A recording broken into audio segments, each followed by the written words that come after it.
Welcome to the Tech Egg. Don't get scrambled. Enjoy the video. Begin by checking your door thickness and backset to ensure a proper fit. Confirm the backset is 2 3/8 inches or 2 3/4 inches. Measure and mark the height for the handle, typically 36 to 42 inches from the floor. Draw a clear center line on the edge and face of the door. Mark the center point where the latch will sit. Prepare a 2 1/8 inches hole saw and a 1/4 inch drill bit for pilot holes.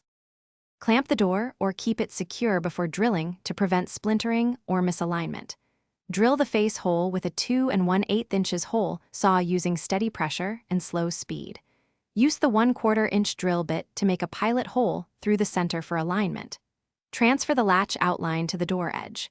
Chisel a shallow mortise so the latch faceplate sits completely flush with the edge. Pre-drill screw holes with a 1/8 inch bit before installing screws.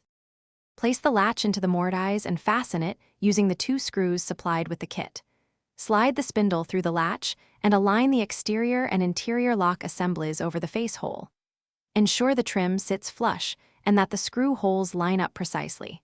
Tighten screws evenly to avoid binding the mechanism. Install the strike plate on the frame, mortising it so the latch or deadbolt enters cleanly. Operate the handle and deadbolt several times to confirm smooth action. Thanks for watching. Consider subscribing if I helped unscramble your problems.